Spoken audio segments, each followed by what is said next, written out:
Hello and namaskar everybody. Today we shall discuss a call to youth by Sarvapalli Radhakrishnan.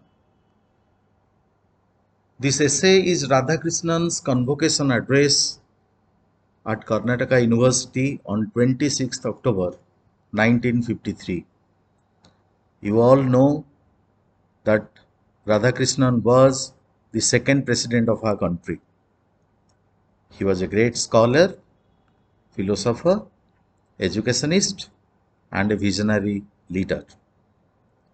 Do you know why convocations are held?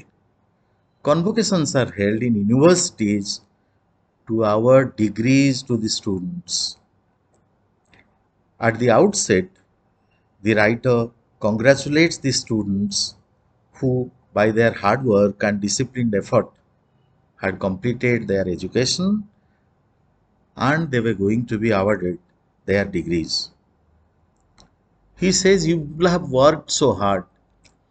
Please continue your hard work in future too." He warns them that they should not dream of any glittering prizes or comfortable positions. And he tells them that the times ahead of this country are not going to be too easy. Why does he say that? What were the challenges that the country was facing after independence? I told you a moment ago that this was a convocation address by Sarvapalli Radhakrishnan in 1953. And if you people remember, the country became independent in 1947. Only 6 years had gone by. Only 6 years after India had become independent. What was the condition of the country then? What challenges were there before the inhabitants of this country? The country had attained political freedom from the Britishers. It had become a free country, no doubt. But there were many more things to be achieved.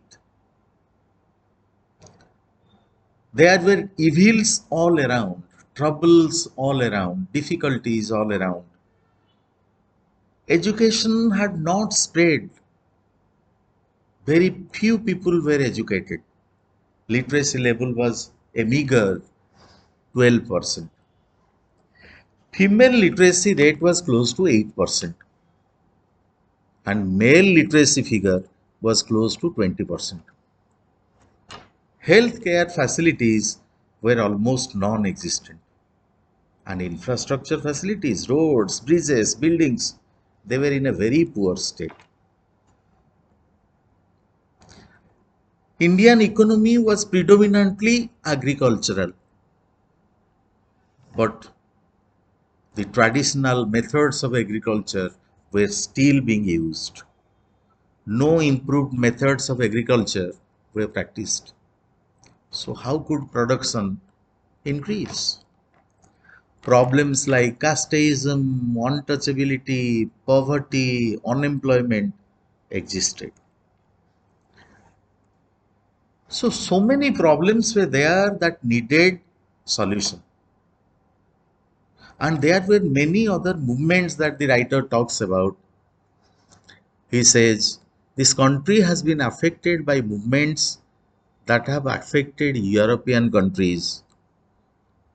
And the most important movements are the Renaissance that took place between the 14th and 17th centuries, the Reformation that took place in the 16th century, the Industrial Revolution that took place in the 18th century.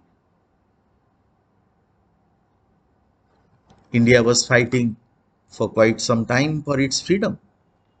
That was the political revolution.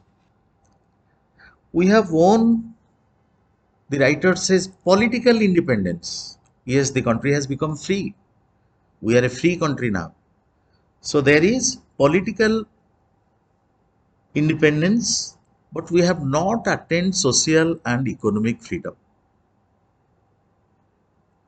If this is to happen, if we want to make our country a great country,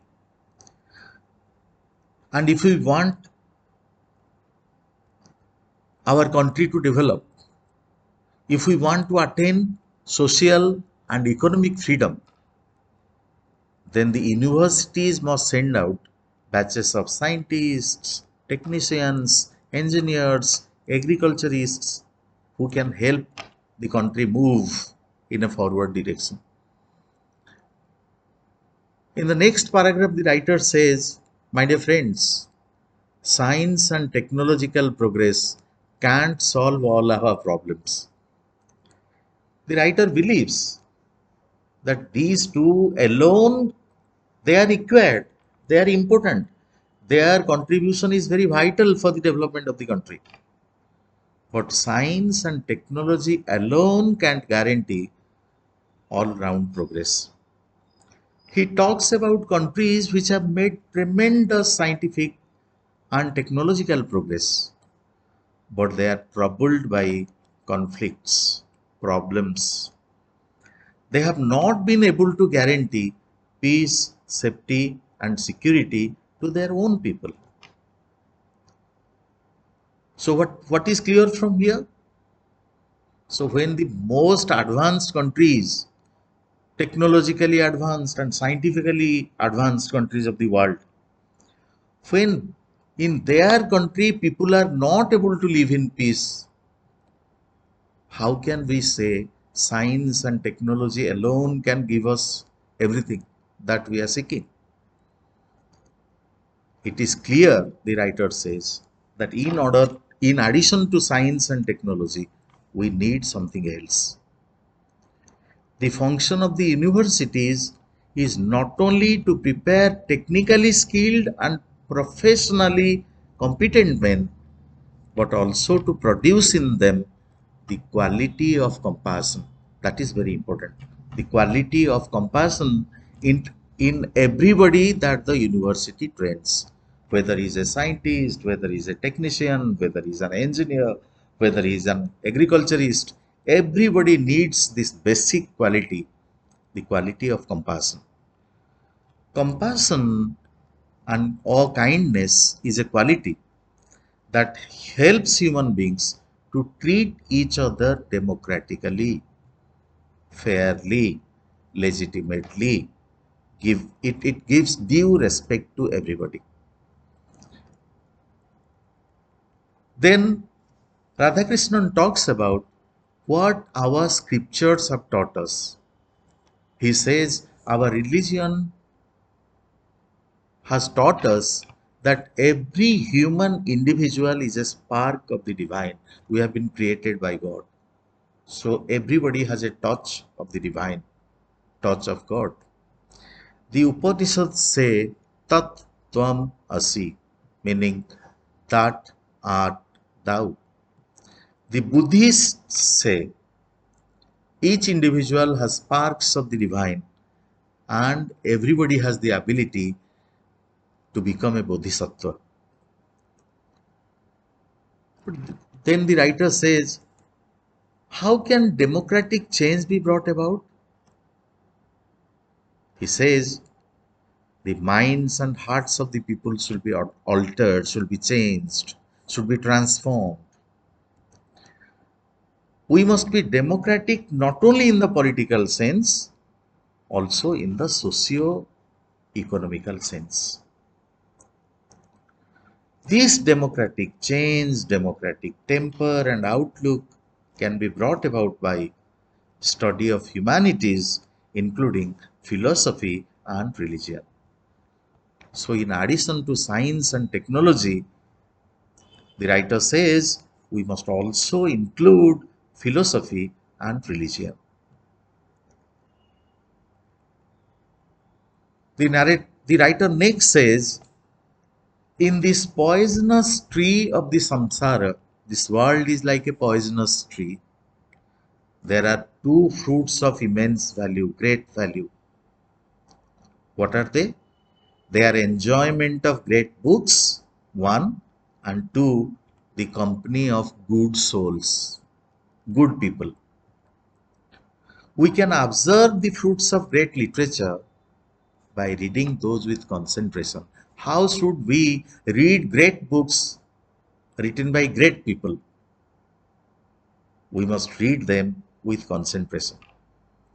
The present generation, he says sorrowfully, sadly, that has present generation has lost the habit of reading great books and being influenced by great classics of our literature. So we have to revive this.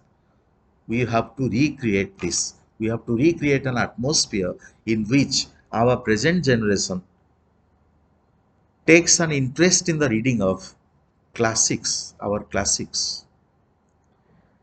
These classics have the ability to change the character of the individual and the nature of the society. So the writer says the character of the individual and the nature of the society can change by the study of great literature, philosophy, and religion. The country needs great scientists, technologists, engineers, no doubt, but they should become great humanists.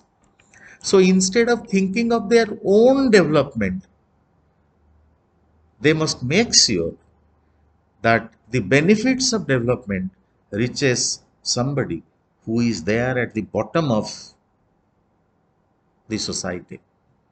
The poorest of the poor must be benefited. When his condition changes, the condition of the country will change.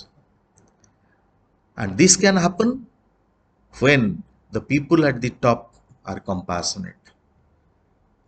When the scientists, when the educationists, when the agriculturists, whom the university trains, become full of compassion. Now he talks about the functions of a university.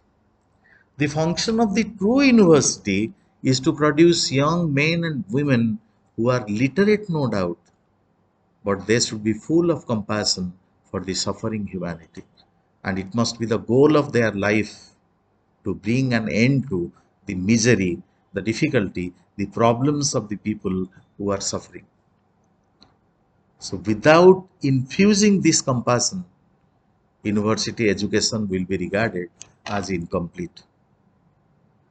In a university, teachers and students, they are like members of a family. They form a family. So instead of having the spirit of trade union, there should be cooperation between teachers and students. The goal must be one, the development of the country. The writer advises students not to resort to activities which are antisocial in character, which can devastate the society further, which can harm the society, which can harm humanity. In the final paragraph, the writer says, character is a destiny. Character is destiny. A great country cannot be made by people without great character. So he says, character is that thing on which the destiny of a nation is built. No nation with men of small characters can become a great nation.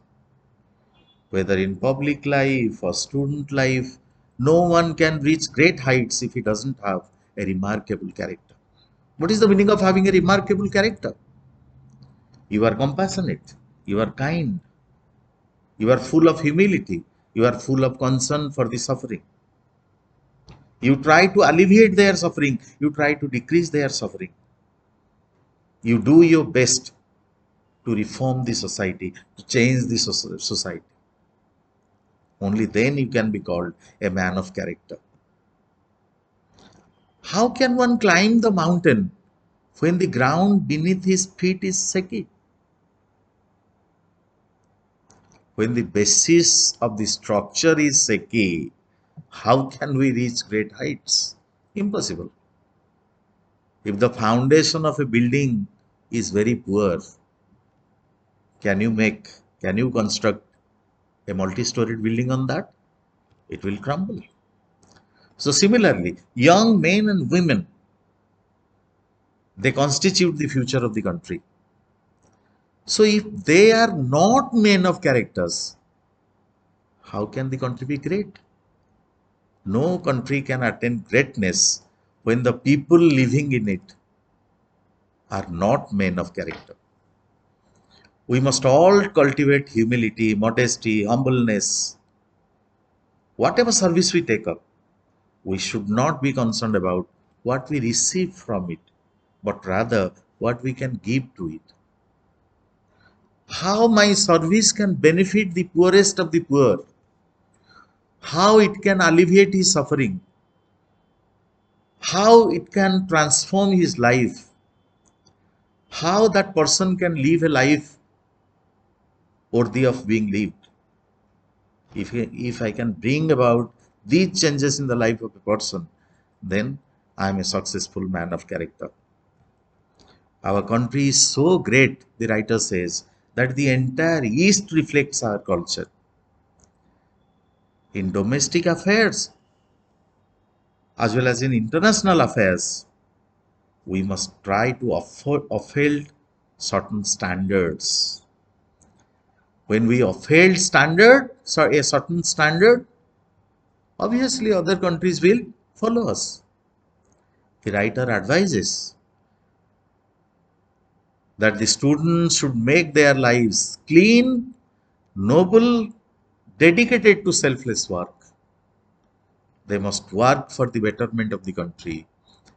They must work to alleviate the poverty of others. They must treat others equally. Only then can a change come. Dear friends, I hope this helps you in your preparation. Thank you very much.